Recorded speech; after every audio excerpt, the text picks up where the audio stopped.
안녕하십니까. 오늘부터 최종명의 차이나 리포트를 진행하게 된 최종명입니다. 방대한 중국은 직할시와 자치교를 포함해 31개의 지역으로 나누어져 있습니다. 차이나 리포트는 그러한 중국의 역사와 문화를 생생하게 알아가고 체험할 수 있는 프로그램이 될 것입니다. 중국은 동서와 남북으로 각각 4,000km가 넘는 거대한 땅에 13억의 인구가 살아가고 있습니다. 거기에 수천 년의 역사를 지닌 중국은 지방마다의 문화적 토양이 우리가 생각한 것보다 훨씬 더 각각 다르고 변화무쌍합니다. 최종명의 차이나 리포트는 180일 동안 하루도 쉬지 않고 중국 전역을 돌면서 담아온 살아있는 현장의 소리입니다. 또한 보고 느낀 역사의 숨소리와 문화유산, 풍물은 물론 사람들의 생활 모습을 그대로 보여드리게 될 생생한 중국 문화체험 보고서입니다. 자, 이제 최종명의 차이나 리포트, 머나먼 중국 문화의 대장정 속으로 함께 무엇보다 즐겁게 떠나보겠습니다.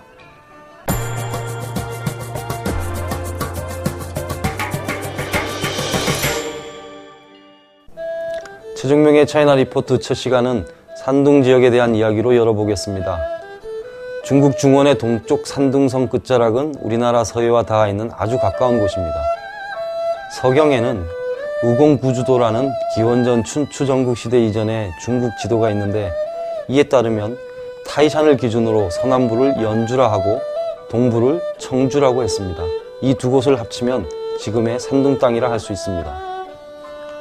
주나라 시대 강태공의 봉읍을 제라 했고 무왕의 동생 주공의 봉토를 노라 했는데, 이 두 제후국의 영향을 받아 지금도 제노 문화의 성지라 일컫고 있습니다. 공자와 맹자의 고향이면서 북송시대에는 수호지의 양산박 거점이기도 했으며, 명나라 때에는 항저우와 베이징을 잇는 문화의 좋은지로서 번창하게 됩니다. 청나라 말기에는 맹자의 68대 후손인 맹낙천이 오랜 고생 끝에 베이징의 비단가게인 루이푸샹을 세워 산둥 상인들이 유명해지는 계기가 되기도 했습니다.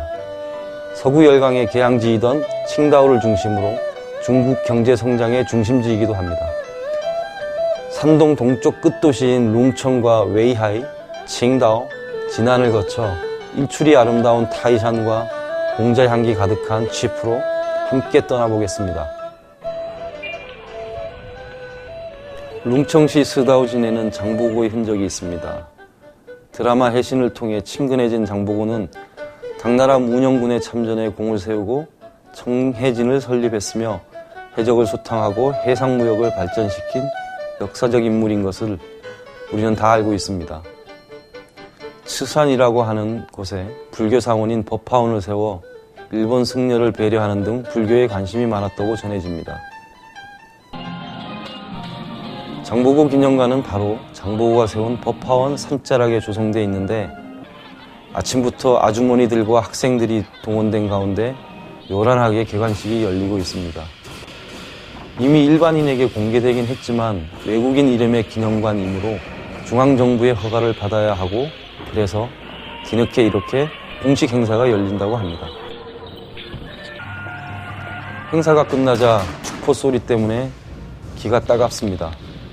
전쟁 영화 속의 음향 효과처럼 시끄럽기도 하거니와 종이 꽃가루가 폭설처럼 내리는데 하늘을 다 가릴 듯 휘날리는 꽃들이 다 수북하게 떨어지고 나서야 겨우 기념관으로 들어설 수 있었습니다.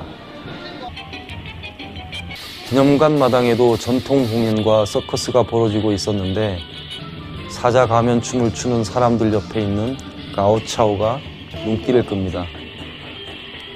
긴 막대 중간에 다리를 걸치고 말처럼 움직이는 이 가오차오는 사람을 등에 목마 태우기도 하고 북을 치며 걷기도 하고 뛰어다니기도 하는 민속놀이입니다.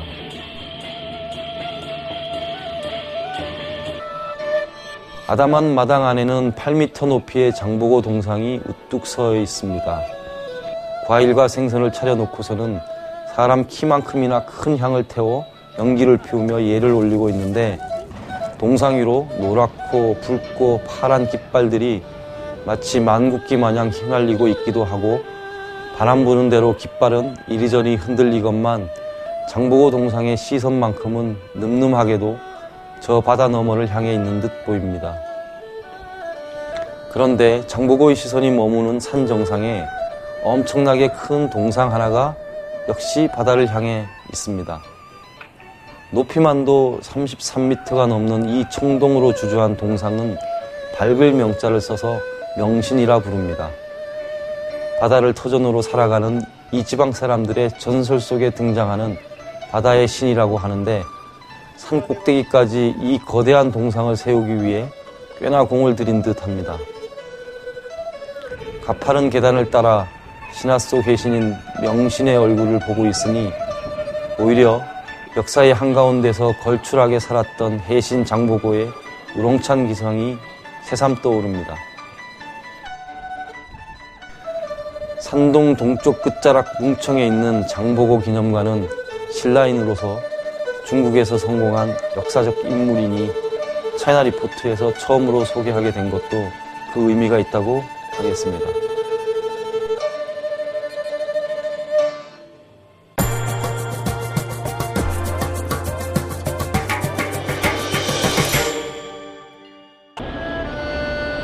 깔끔한 해안도시 웨이하이시 앞바다에는 류궁다오라고 하는 섬이 있습니다.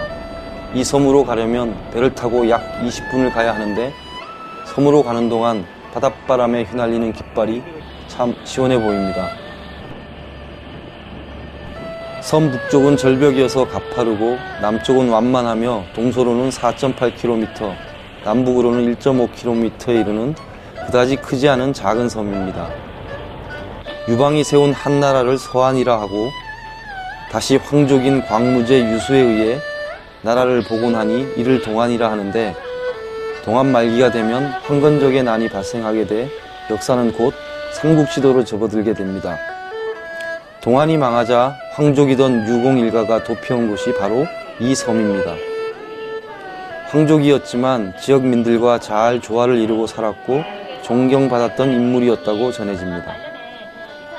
바다의 성인이란 뜻의 하이셩디에는 유씨 일가의 조상을 모시는 사당입니다. 거의 2000년이나 지난 인물들의 조각상과 벽화에 이어서인지 매우 신비롭고 신화적으로 구성되어 있다는 느낌이 들었습니다.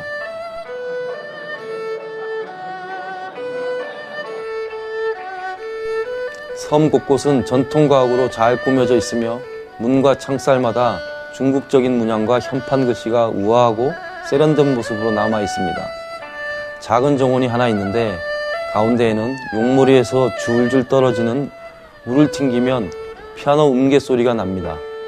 몇 년 전에도 이곳을 찾았을 때 물속에서 노랫소리가 나서 깜짝 놀랐었는데 이날은 물이 나오지 않아 아쉽게 듣지 못했습니다.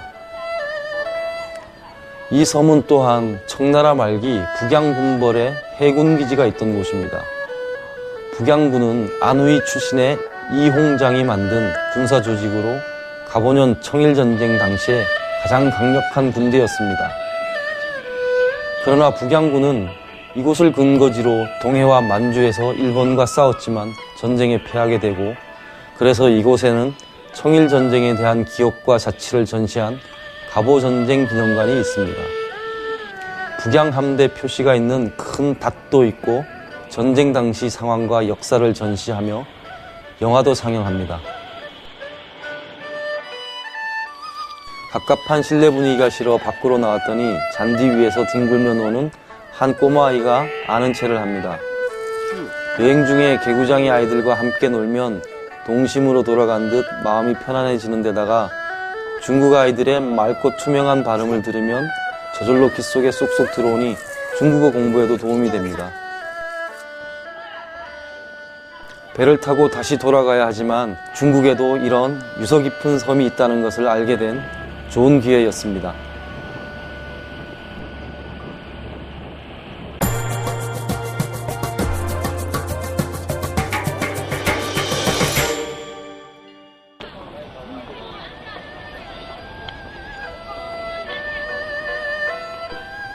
칭다오에 도착해 숙소를 찾아가면서 택시를 탔는데 해변이 너무 아름다워 서둘러 해변으로 나섰습니다.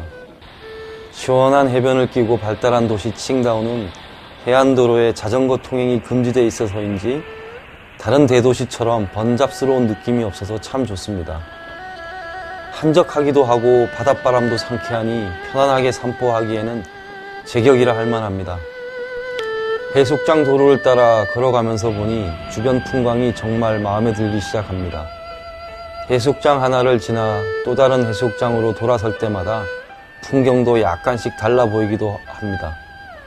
아담하고 조경이 예쁜 집들이 모여있는 곳도 있고 자그마한 카페가 있어 하루 종일 차를 마셔도 좋겠다 싶었습니다. 해변을 걸어가다 보니 빠다관이라는 팻말이 하나 보입니다. 지금은 부유층 별장 마을이고 고급 호텔들이 곳곳에 자리 잡고 있는데 원래 이곳은 20세기 초에 독일의 한 건축가가 설계해 러시아, 영국, 프랑스, 미국, 스페인 등 서구 열강들의 사옥들이 자리 잡았던 곳이라 합니다. 빠다관은 만리장성의 관문 8곳의 이름을 따서 만든 것입니다. 한 블록마다 만리장성의 관문인 것이죠. 거리 이름을 왜 관문을 따서 지었을까요? 아마도 만리장성을 넘어 중국 본토로 들어온 서구 열강의 흑심이 담겨 있는 것은 아닐까 생각해 봤습니다. 다시 바다로 나오니 신랑 신부들이 예복을 곱게 차려입고 기념사진을 찍고 있는데 비가 살짝 내리는데도 분위기를 살려보려고 화사하고 행복한 표정을 짓는 것이 정말 결혼사진 찍기에 해변이 색다른 멋을 주는구나 하는 생각이 들기도 했습니다.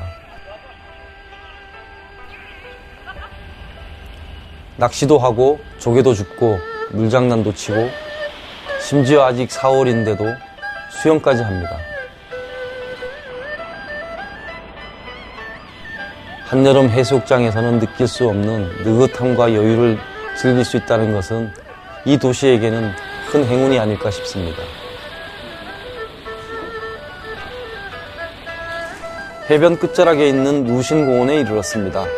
정문의 글자체는 문학가이자 민족주의자 루신이 쓴 글에서 채집한 것이라고 합니다.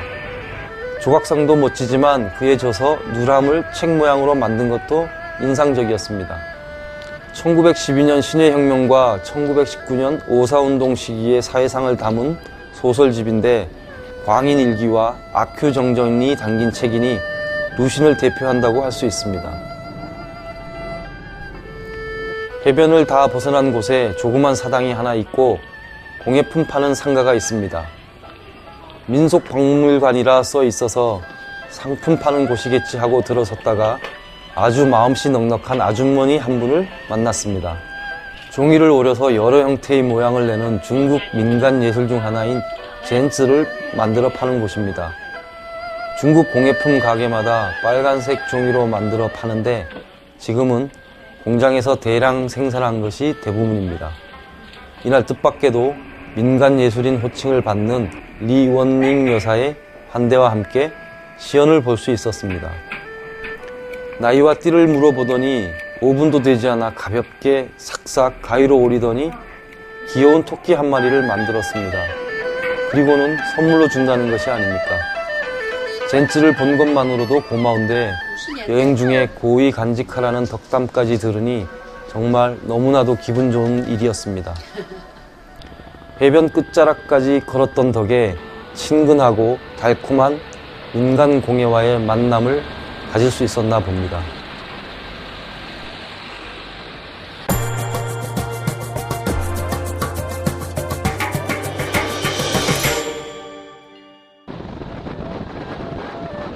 칭다오에서 해안도로를 달려 동쪽으로 1시간가량 떨어진 곳에 라오산이라는 이름난 산이 있습니다. 입구에 도착해 곧바로 케이블카를 타고 산의 절경을 이리저리 바라보는 사이 채 10분도 안 돼 산 정상 부근에 도착했습니다. 옛말에 타이산 구름이 비록 높다 하나 동해 라오산만 못하다라고 했는데 도교를 숭상한 인물들이 왜 이곳에서 수도를 했는지 짐작이 갈 정도로 신비한 산세입니다. 진시황과 한무제도 순행 중에 이곳의 모습을 경탄했다고 합니다. 해발 1133m이니 그다지 높지 않지만 도교의 흔적이 많고 가장 번성했을 때는 암자가 72개나 있었다고 합니다.